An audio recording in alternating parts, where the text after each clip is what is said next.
রামনারায়ণ রাম।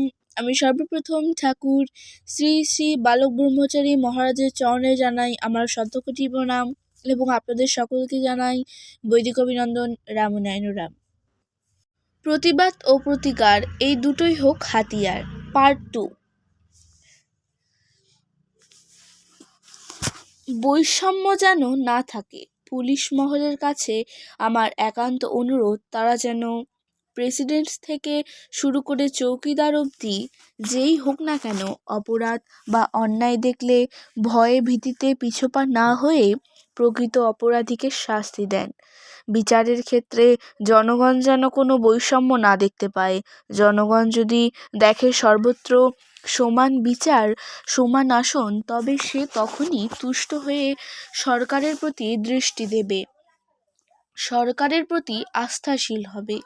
আমি আগেও বলেছি, এখনও পুনরুক্তি করছি, সরকারি বেশিরভাগ বিভাগ থেকেই জনতা নির্যাতিত হয়েছে। যারা নির্যাতনের জন্য দায়ী, আইন যেন এবার তাদের ক্ষমা না করে। জনগণের আর বুঝতে বাকি নেই, এতদিন সব বুঝে শুনে অভাব আর দারিদ্র্যের জন্য তারা চুপ করেছিল। চাকরির ভয়ে, ট্রান্সফারের ভয়ে, মিশার ভয়ে আর প্রাণের ভয়ে সব কিছু সহ্য করে গেছে। আর যেন জনগণ কোনো ভয়ভীতিতে চুপ করে না থাকে। জনতা সরকার গঠিত হতে চলেছে। নতুন সরকারকেও জানানো হচ্ছে তারা যেন এবার পেছনের দিকে তাকিয়ে প্রথম দিকেই সতর্ক হন। জনগণ আর যেন তাদের দ্বারা নির্যাতিত, প্রতারিত না হয়। ইতিহাসের যেন পুনরাবৃত্তি না ঘটে। চারিদিকের সূচনায় মনের দিক থেকে, দলের দিক থেকে যেসব তারতম্য দেখতে পাচ্ছি তা খুব পরিষ্কার লাগছে না।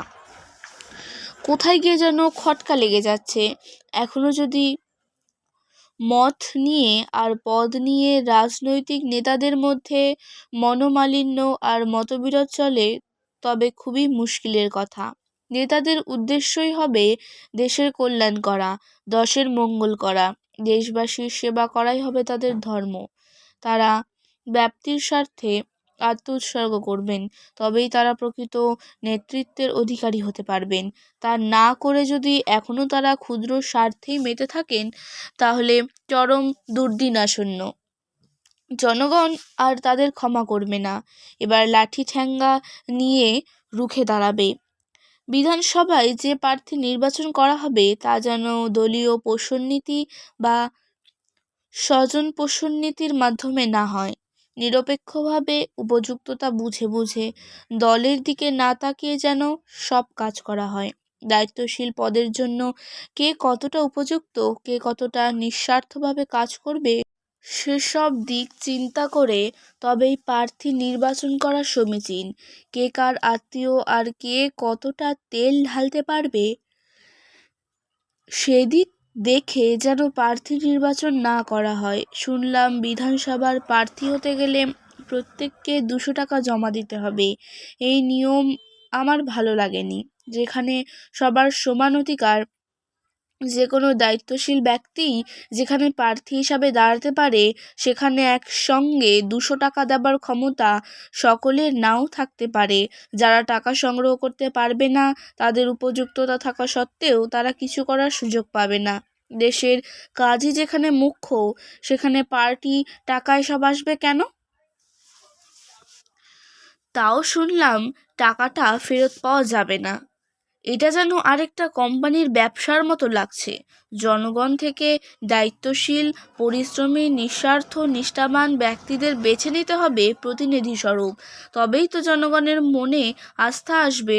এমন ব্যক্তিদের প্রার্থী হিসাবে নির্বাচন করা দরকার, যারা স্বাধীন চিন্তা, স্বাধীন বুদ্ধি এবং সত্যিকারের দেশাত্মবোধ নিয়ে মনে প্রাণে দেশের কাজ করবেন।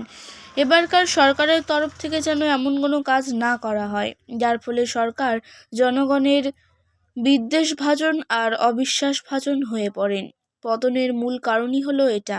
বেশিরভাগ নেতারাই যখন ক্ষমতায় আসীন হন, তারা আগের কথা সম্পূর্ণ ভুলে যান। এই কথাগুলো আমি আগেও বহুবার বলেছি, এখনও বলছি। একই কথা বারবার স্মরণ করিয়ে দিয়ে যাচ্ছি।